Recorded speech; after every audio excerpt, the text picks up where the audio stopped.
හරි එදිරිවීර සරච්චන්ද්‍රයන් සිංහබාහු නාට්‍ය හදනකොට සිංහබාහු නාට්‍යයේ ගැටුම නාට්‍යයක මූලික වෙන්නේ ප්‍රති ගැටුම. ගැටුම හැදුවේ නූතනත්වයයි ගතානුගතිකත්වයයි. නූතනත්වයෙන් නියෝජනය කරේ පුතා ගතානුගතිකත්වයෙන් පියා. සරලව කියනවා නම් සිංහබාහු නාට්‍යයේ ගැටුම උනේ පිය පුතු ගැටුම. දැන් මේකෙදි අපේ ප්‍රශ්නයක් අහනවා මේ සිංහබාහු තුල නවයවුන් තරුණයෙක් ජීවත් වෙනවද කියලා. ඒකට සිංහබාහු නාට්‍ය උනතරම් උදාහරණ තියෙනවා. ඌ සිංහබාහු තුල නවයවුන් තරුණයෙක් ඉන්නවා කියලා පේනවා.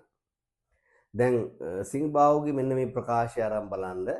තුමුල ගතින්දා බාහු බෙලෙන්දා වෙමිසේ තිදසින්දා උස්සූ ශරීරයෙන් බාහුවේ බලයෙන් මම හරියට සක්‍රියා වගේ කුරුරු ගිජින්දා නපුරු හස්තීන්ගේ කුඹුතල සින්දා කුඹස්තලේ විනාශ කළා ළමිසේ කෙසරින්දා කේසර සිංහෙක් වගේ. ඒකට සිංහබාහුගේ ආත්මාභිමානීය ප්‍රකාශයක් මම සක්‍රියා වගේ මම කේසර සිංහෙක්. ඒකම කියනවා ඇයි මගේ තාත්තා කරන දේවල් මට කරන්න බැරි, මගේ තාත්තා කරන වික්‍රමයන් මට කරන්න බැරි, මොකද තාත්තට පුළුවන් නම් මටත් පුළුවන්. හරියටම නවයවුන් තරුණයෙක් ඉන්නේ. නවයවුන් තරුණයෙක් නැත්නම් අවුරුදු 16 විතර වෙනකොට තරුණයෙකුට ඉන්න තාත්තා කවුද වගේ හැඟීම මනසට එනවා. අම්මට කියනවා අම්මේ පොඩ්ඩක් කියන තාත්තට මගේ වැඩවලට ඇඟිලි ගහන්න නැතුව ඉන්න කියලා.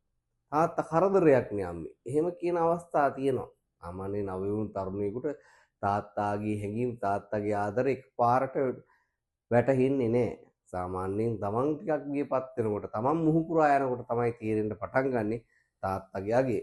ඇත්තටම තාත්තගේ අගේ තීරනකොට බොහෝ දුරට ඔබේ ජීවිතෙන් තාත්තා හිමි වෙලා තියෙන්නත් පුළුවන්. එතකොට මේ තුමුල ගතින් දා බාහුවලින් දැන් මේක ඇතුලේ නවයුන් තරුණයේ ආත්ම අභිමානයේ තියෙන තමන්ගේ ශරීරය සම්බන්ධයෙන්, රූප ස්වභාවය සම්බන්ධයෙන්, ඊළඟට තමන්ගේ හැකියාවන් සම්බන්ධයෙන් ආත්ම අභිමානය තියෙනවා. ඒක හොඳ දෙයක්. හැබැයි ඒකෙන් මත් වුනහම තමයි අර ගැටුම කියන එක ඇති වෙන්නේ. දැන් තරුණ මදය පිරීමේ හේතුවක් හැටියට කියන මදය මත් වීම. ඒක එහෙම තමයි.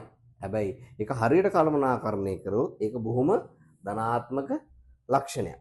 දැන් තව තැනක සිංහබාහු කියනවා ඒකෙම තරකර ගලිනා ඇති දොර තදිනා ඉවත දමා වෙරෙනා මහ හෙන හඬිනා පහරාසනිනා පෙරළමි බාහු වෙනා.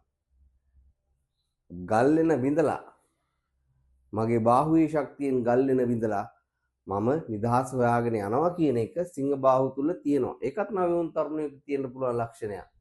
මොකද ඔහුට සීමා දාන්න බෑ. ඌ හිර කරන්න බෑ. ඌ මොනවද හිර කරන්න බැරි නවයුන් තරුණයෙක්. අර සංස්කෘතික සාම්ප්‍රදායික ලක්ෂණ වලින් හිර කරන්න අමාරුයි. ඔහු අර සාම්ප්‍රදායික සංස්කෘතික ලක්ෂණ වලට එන්නේ මුහු පුරා යාමත් එක්ක.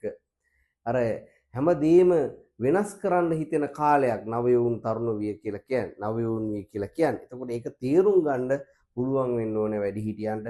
නැති වුණොත් මේ ගැටුම නිර්මාණය වෙනවා. එතකොට සිංහබාහු තුළ නවයවුන් තරුණයෙක් ජීවත් වෙනවා කියලා කියන්නේ මෙන්න මේ උද්ෘතයක් නැත්නම් මෙන්න මේ උපුටා ගැනීම සහේතුක නැත්නම් නිදර්ශන හැටියට අපිට ඉදිරිපත් කරන්න පුළුවන්. එතකොට සිංහබාහු තුළ නවයවුන් තරුණයෙක් ජීවත් වෙනවා කියන එකත් මතක තියා ගන්න.